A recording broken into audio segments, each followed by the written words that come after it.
Hola de nuevo. En este vídeo de hoy vamos a ver el teatro del siglo XVIII y también la prosa. Quiero que sea extremadamente breve porque si no me voy a ir a media hora de vídeo y no nos va a resultar útil. Así que tened en cuenta que os pasaré el PowerPoint para que lo tengáis y bueno, simplemente unas pequeñas pinceladas para que esto no sea demasiado largo. Teatro. Podemos distinguir dos periodos. El primero coincide con la primera mitad del siglo XVIII, exactamente igual que habíamos visto en la poesía, y el segundo ya veremos unas formas más avanzadas, más al corriente de los tiempos, y será la segunda mitad del siglo XVIII. La primera mitad lo que hace es mantener las formas que habíamos visto en el periodo anterior. Entonces, se fijan en quién, en Calderón, sobre todo en Calderón de la Barca. Como os pone en la diapositiva, se tiende a una imitación, básicamente siguen el mismo patrón en todas las obras. El estilo y los personajes están estereotipados, nos salen de unos corsés que ya habían puesto y bueno, un poco es esta idea de continuidad con lo anterior. ¿Qué vemos en este periodo? Vemos comedias de bandoleros. Los bandoleros son una especie de bandidos que hay, sobre todo en esta época, en la parte de Andalucía, en las sierras y demás, pues esto lo recrean. Ya sabéis que incluso en nuestros tiempos, en nuestra época, nos encanta ver historias de criminales, pues esto es lo mismo.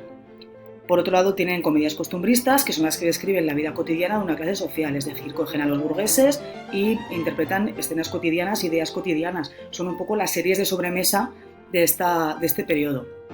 Las comedias de santos, que son las vidas de los santos, pues cogen San Lorenzo, pues cuentan su vida y al final cómo lo martirizan, lo que va en una parrilla. Bueno, pues ese es el final de la historia de San Lorenzo. Esto con muchísimos santos, porque es una manera muy... Quiero decir, todo el mundo conoce las vidas de los santos, porque es algo que se ha ido perpetuando durante los siglos y es muy entretenido, digamos, verlo en el teatro. Las comedias de capa y espada, que se llaman de capa y espada por cómo van vestidos los personajes, que son comedias de enredo, son, digamos, los culebrones de esta época. Y luego, finalmente, las comedias de magia, que son pues, comedias, es decir, son de risas y tienen efectos escénicos sorprendentes, pues tienen humo, fuego, ese tipo de cosas. Autores de esta primera mitad que tenemos que conocer, principalmente tres: Francisco de Bances, Antonio de Zamora y José de Cañizares. La foto que tenéis aquí es de Cañizares, grabado más bien. Que sepáis los nombres, que os suenen los nombres. Por otro lado, durante la segunda mitad del siglo XVIII, ¿qué va a pasar? Va a pasar exactamente lo mismo que vimos ya en la poesía. Las formas neoclásicas, contenidas, digamos, mucho más sencillas, encorsetadas, se van implantando y además se van implantando también desde el poder, es decir, al gobierno, al rey le gusta, a los reyes les gusta este tipo de formas, además, que recuerdan a Francia y, no sé, les hace gracia, digamos, que esto se ponga de moda. Entonces lo van a promover, lo van a promocionar. También se va a luchar contra las formas de teatro barrocas, es decir, se intenta quitar lo viejo para poner lo nuevo. Este esquema yo creo que os va a venir súper bien, porque por un lado tenemos los géneros, que son prácticamente 4, y por otro los autores. El autor que no estáis viendo, porque os lo estoy tapando yo, es Leandro Fernández de Moratín. Tenedlo en cuenta, pero bueno, ya os digo que os pasaré el PowerPoint y ahí lo podéis ver mejor. El primero de los géneros es el sainete, que es una pieza breve, de carácter cómico, y la peculiaridad que tiene es que se representa en los descansos de unas obras más largas. Es decir, pues la gente, si una obra dura 2 horas y hace un descanso de 15 minutos, en esos 15 minutos es donde ponen este sainete, que no tiene nada que ver con la obra grande, pero bueno, hay que ponerlo en algún sitio.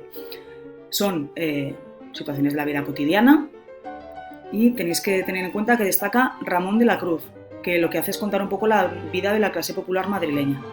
Lo hace de una manera muy cercana y muy amable, pero a veces también pues, mete un poco de caña y censura cierto tipo de actitudes y de comportamientos, ¿no? Digamos. Por otro lado, el segundo de los géneros es la comedia sentimental. Como muchas de las cosas que vienen de esta época o que tenemos en esta época, viene de Francia. Es un género de origen francés, se llama la comedia lacrimosa y llega a España a mediados del siglo como todo lo que tenga un poco de espíritu francés. Se introduce en España una vez más gracias a que los gobernantes quieren introducir también en el pueblo las ideas ilustradas, y el entretenimiento y la cultura siempre es una muy buena idea para canalizar este tipo de comportamientos, de deseos, de ideas, digamos. Son realistas y tienen un final feliz, y lo que hacen es criticar pues cosas que hay en este periodo, cosas que existen, que suceden, que no les gusta. Por ejemplo, el matrimonio desigual, ahora veremos a Leandro Fernández de Moratín, y luego sobre todo exaltan los valores burgueses del siglo XVIII, en los que se cree que los burgueses, y bueno, y así es, ¿no?, son una clase social honesta, nueva, limpia, trabajadora, tolerante, que rompe con lo viejo. Todo ese tipo de actitudes del espíritu burgués se va a ver en este tipo de obras de teatro. Por otro lado, tenemos también las tragedias, es decir, no todos son comedias, también tenemos tragedias. También es copiada de modelos franceses y sobre todo también se adaptan obras, se traducen directamente desde el francés y se representan. El último de los tipos es la comedia neoclásica pura, o que se llama también de buenas costumbres. Se llama de buenas costumbres porque lo que hace es intentar que la gente que lo ve reproduzca esos patrones, reproduzca esos comportamientos, que son las llamadas buenas costumbres, la educación, digamos. Son, pues como os pone aquí, costumbres, conductas, valores e ideas, ¿no?, que son moralizantes. ¿Y qué temas tratan? Pues tratan la responsabilidad, la prudencia, la moderación, es decir, valores que se cree que son adecuados, que son óptimos para la sociedad de este nuevo siglo de las luces, que tiene que romper con el anterior en muchísimas cosas. ¿Qué autor es el más recordado, el más conocido? Es Leandro Fernández de Moratín. Este nombre tenéis que conocerlo, sí o sí. Su obra más reconocida, y que además se sigue representando hoy en día, es El sí de las niñas. Esta obra lo que trata es sobre una costumbre de la época, que es los matrimonios forzosos, los matrimonios impuestos, digamos, las uniones de conveniencia entre viejos adinerados y muchachas jóvenes de clases más bajas. Este autor además está bastante sensibilizado con este tema, porque no solamente hará El sí de las niñas, sino que además hará 2 obras más sobre esta temática, El hijo y la niña y El varón. Hasta aquí el teatro. No es excesivamente largo ni complejo. Vamos con la prosa, que esto sí que es un poco más largo. No es demasiado difícil, pero es más largo. Entonces, podemos distinguir tres géneros diferentes. La prensa, de la que ya hablamos en el vídeo anterior, pero ahora os voy a hacer un par de pinceladas más. La prosa de ficción y el ensayo. El ensayo, recordad que es el género más importante de este siglo. La prensa, se os corta un poco la diapositiva, pero como ya comentamos en el vídeo anterior, aparece en este siglo. El desarrollo de los periódicos está muy vinculado con el interés por parte del gobierno, los reyes, ese tipo de instituciones, por difundir las nuevas ideas ilustradas. Pero es muy difícil porque hay limitaciones materiales y censura, no se puede publicar todo lo que uno quiera. Para la prosa literaria, es decir, dentro del género de la prosa, la prensa tuvo la virtud de contribuir a forjar un estilo más ágil y directo. La prensa está narrada en un estilo mucho más llano que puede entender cualquier persona. A lo mejor un autor de narrativa se viene un poco más arriba con las expresiones y con el lenguaje y resulta menos adecuado al lector, pero la prensa se busca que sea para todo el mundo, para que todo el mundo que sepa leer o al que le lean la prensa lo pueda comprender a la primera. Y además la prensa sirve para difundir las nuevas ideas literarias y los textos creativos, porque no solamente hay noticias, sino que también tiene un apartado de creación, pues digamos, no tan extensa como los libros, pero aparecen pequeños artículos, pequeñas columnas creativas. Dentro de la prosa de ficción tenemos que decir, como ya os dije en el vídeo anterior, que es muy escasa, hay muy poca. Sigue existiendo la prosa costumbrista, en la que se van narrando escenas de la vida cotidiana, digamos, y los libros de viajes. Que los libros de viajes es un género que es muy desarrollado en el siglo anterior porque, entre otras cosas, se están descubriendo o se están explorando nuevas zonas del planeta y eso resulta exótico y resulta llamativo, pero se va perdiendo con el tiempo. En este periodo hay muy poca prosa de ficción, no hay casi nada porque se prefiere el ensayo. De este periodo, y con respecto a la novela, digamos, prosa de ficción, quedaos con Pedro de Montengón, que publicó un libro que se llama Eusebio, que es una copia de un libro de Rousseau que se llama Emilio. Y básicamente pues va eso de un niño que llega a las costas americanas, ¿no?, después de un naufragio y tal, y ahí lo recoge un filósofo ilustrado y entonces esta es la excusa que tiene el autor para ir introduciendo al lector las ideas ilustradas con la excusa de un adulto que se lo está contando, está educando a un niño. Tenéis ahí la intención educativa clarísima. Y por último, el ensayo, que ya os digo que es lo más abundante y lo que más se practica en este periodo. El ensayo, como os pone aquí, la definición concreta es una disertación escrita de intención didáctica, es decir, es un texto más o menos extenso que tiene una cierta precisión y un ánimo de divulgar sobre un tema concreto. Los ensayistas más destacados de este periodo son Feijoo, Luzán, Cadalso y Jovellanos. Quedaos con estos nombres porque realmente sí que son relevantes en la historia de la literatura española y en este periodo sobre todo. Feijoo, bueno, pues pasa gran parte de su vida en un convento, es profesor de la Universidad de Oviedo, escribe 2 obras muy extensas que son conocidas, el Teatro Crítico Universal y las Cartas Eruditas. Y, o sea, cuando decimos que escribe Teatro Crítico Universal, lo que está haciendo es un ensayo sobre el teatro, no es que esté escribiendo una obra teatral. Y ahí él lo que hace, que es una persona ilustrada, no ilustrada en el sentido de que fuera muy educada, sino que es seguidor de las ideas de la Ilustración, postula la razón y la experiencia como las bases de la ciencia y del pensamiento moderno, exactamente lo que vimos en el vídeo anterior. Por otro lado, tenemos Luzán, que destaca como autor de la poética. Una vez más, la poética no es un libro de poesía, es un libro sobre cómo tiene que ser la poesía, un ensayo sobre la poesía. En ella, en la poética, establece los preceptos, las normas que tienen que guiar en las obras de poesía de este periodo. José Cadalso me interesa especialmente porque José Cadalso escribe teatro, escribe poesía, escribe ensayo, escribe muchísimas cosas y sobre todo escribe una obra que se llama Cartas Marruecas, que es especialmente interesante. Este señor es militar, aquí os cuento un poco su vida, pues vive, lo es tierra en Zaragoza, vive en Madrid, en Salamanca, traba una amistad con Meléndez Valdés, poeta, lo vimos en el vídeo anterior, muy estrecha, tanto es así que cuando Meléndez Valdés muere, Cadalso le dedica unos versos. Y aparte de las Cartas Marruecas, escribe un par de obras más, Los eruditos a la violeta, que es una sátira de la educación superficial, esta gente que cree que lo sabe todo y en realidad pues no sabe nada. Y Las noches lúgubres, que bueno, pues es un protagonista enloquecido por la muerte de su amada, pues hace ahí unas historias con el cadáver. Y eso le sirve de excusa para reflexionar sobre la muerte, la vida, este tipo de historias.